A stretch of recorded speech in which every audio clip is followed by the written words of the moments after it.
all of you. In this video, I'm going to analyze and explain in detail the poem The Pulley by George Herbert.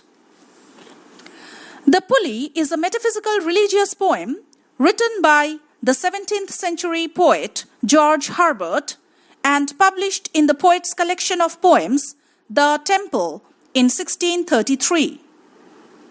In this poem, Herbert uses the image of the pulley as a prime conceit in the poem. The title conveys the theme of the poem. From the mechanical point of view, the pulley, in order to be operated, needs a kind of power or force to be applied to one end in order to lift the object at the other end. The force applied makes a difference to the weight that is being lifted.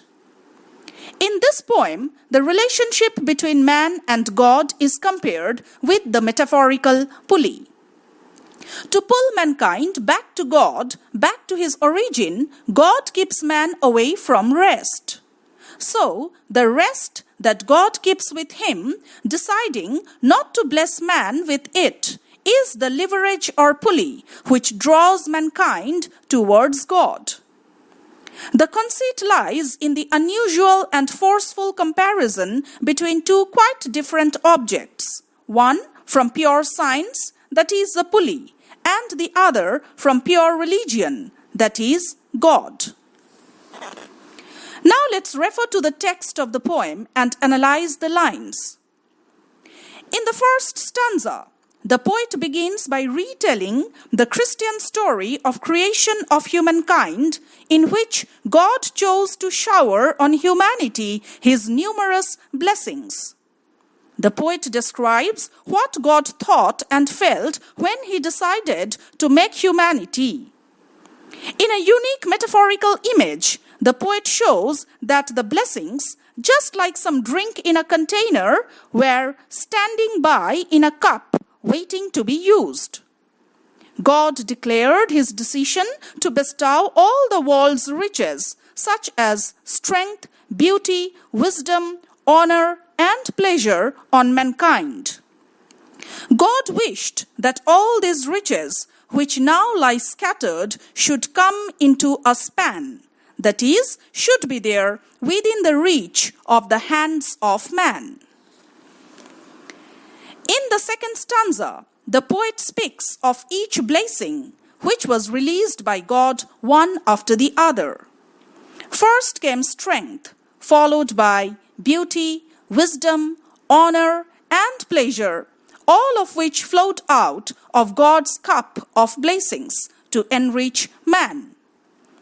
The description alludes to the Greek mythical story of Pandora's box, where we find Pandora opening the magic box out of extreme curiosity. As the box gets opened, all the ills and afflictions get released to plague mankind. The only positive thing, hope, is left inside and is the last to come out of the box. In this poem, we find all good things were poured on humanity by God except one which God decided to keep with him. That was rest. Though it remained at the bottom of God's cup of blessings, it was considered a treasure which God chose not to give to humanity. His reasoning behind this choice is contained in the next two stanzas. In the third stanza, Herbert reveals God's logical explanation behind his choice not to bestow rest on humanity. God knew that if mankind possessed this jewel of rest, they will forget to meditate on God. If rest is given to human beings, they will get all that they want. They will not lack anything in life and will develop a sense of self-sufficiency. They will feel self-complacent. Moreover, when rest is given to people who by nature are lethargic, they will spend their lives lazily, admiring the pleasing aspects of nature around them instead of contemplating on God as a creator. They will be appreciating the gifts of nature and not God Himself, who has bestowed those gifts on them. This idleness of human beings in leading a life of rest might make them lose spirituality and faith in God. God, on the other hand, will lose love and loyalty, affection and allegiance of man. In this way, both God and human beings will be losers. In the fourth and last stanza, the poet says that it was God's verdict that human beings will enjoy the rest of His blessings, but not rest.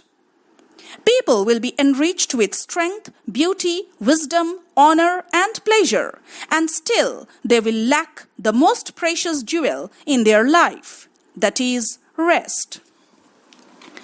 Restlessness and weariness will make them always wander in search of rest. The poet gives two reasons behind humans going back to God. Firstly, people will want to go to God out of goodness, divine faith, and inborn spirituality and loyalty for Him. Secondly, if they do not go to God due to the first reason, they will go to Him when they are tired. Weariness will make them contemplate on God for peace and rest. When man feels exhausted and lacks rest in his life, it is only then that his repining restlessness or discontentment with worldly things will lead him to remember God.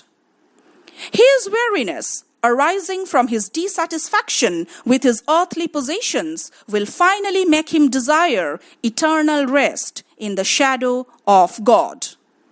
Therefore, God chose to withhold the ability to rest from human life, as He wanted man to look for real rest in God's loving bosom and thereby bring man closer to Him.